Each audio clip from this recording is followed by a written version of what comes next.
Okay, now events പറയുന്നതിന് മുന്നേ before the formation of cross bridging events, I'll just brush upon what are actin filaments. ഈ actin filaments നകത്ത് 3 components ആണുള്ളത്. an actin molecule, a tropomyosin and a troponin.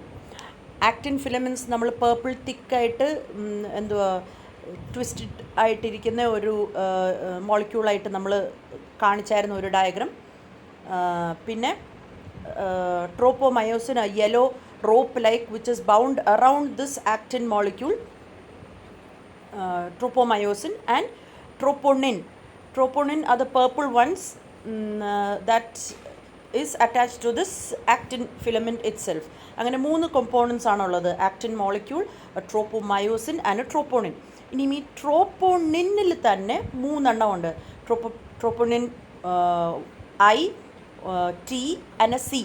I gets bound to the actin molecule, T gets bound on the tropomyosin molecule, and C gets bound to the calcium molecules. അങ്ങനെയാണ് ഈ cross bridging നടക്കുന്നത്. So അതിൻ്റെ ഒരു brief ഇത് നിങ്ങൾ നേരത്തെ ഒന്ന് കൂടെ വായിച്ചിട്ട് വേണം ഇത് ഇപ്പം പറയുന്നത് കേൾക്കാനായിട്ട്, എന്നാലും നിങ്ങൾക്ക് പെട്ടെന്ന് അത് മനസ്സിലാവത്തുള്ളൂ. So what is the events during the formation of cross bridgings?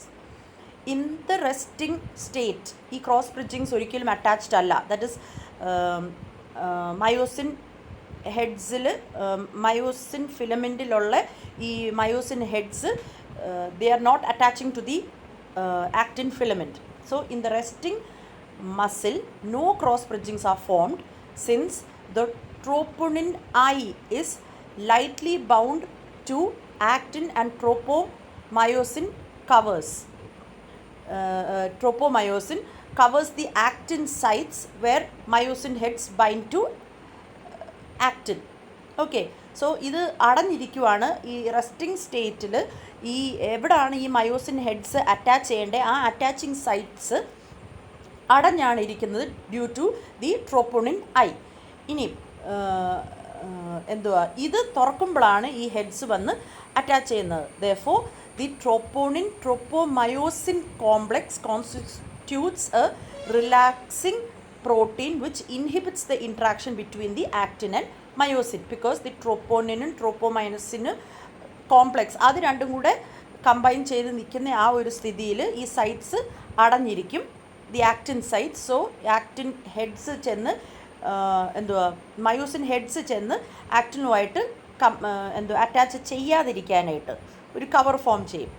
ഇനി കാൽഷ്യം റിലീസ് ചെയ്യുമ്പോൾ from the terminal cisterns of the L tubules അല്ലെങ്കിൽ your sarcoplasmic reticulum, okay, by the action potential electrical impulses വന്നിട്ട് ഈ calcium ഈ സിസ്റ്റേൺസിൽ നിന്ന് release ചെയ്യുമ്പം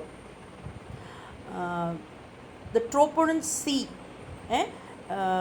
cistern by the action potential ഈ impulses it binds to the troponin C.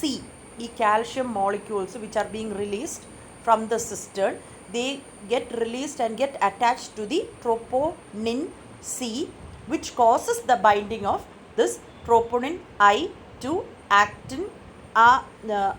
I ഈ സൈറ്റുമായിട്ട് actin site close ചെയ്ത് വെച്ചിരിക്കുന്നതിനെ ആ ബോണ്ടിനെ വീക്കൻ ചെയ്യാനായിട്ട് ഇത് സഹായിക്കും. ഈ ട്രോപ്പോണിൻ സി കാൽഷ്യമായിട്ട് ബോണ്ട് വരുമ്പം the binding of this troponin I to actin is weakened. This permits the tropomyosin to move laterally, uncovering the binding sites for the myosin head on the myosin heads to bind on the actin filament. അന്നേരം അത് bind ചെയ്യും. Then hydrolysis of ATP by ATPase activity in the myosin heads to produce energy. Okay, ഈ energy ഇനിയും ഈ energy കൊണ്ടാണ് ഈ myosin heads move ചെയ്യേണ്ടത്.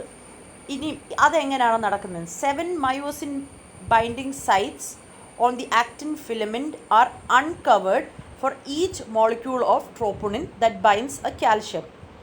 The heads of the myosin molecules link to the actin at 90-degree angle, producing a movement of the myosin on the actin by revolving and then disconnects the and reconnects at the next linking site. So ഇതൊരു എന്തോ ഒരു cyclic ആയിട്ടുള്ള ഒരു pattern ആണ്.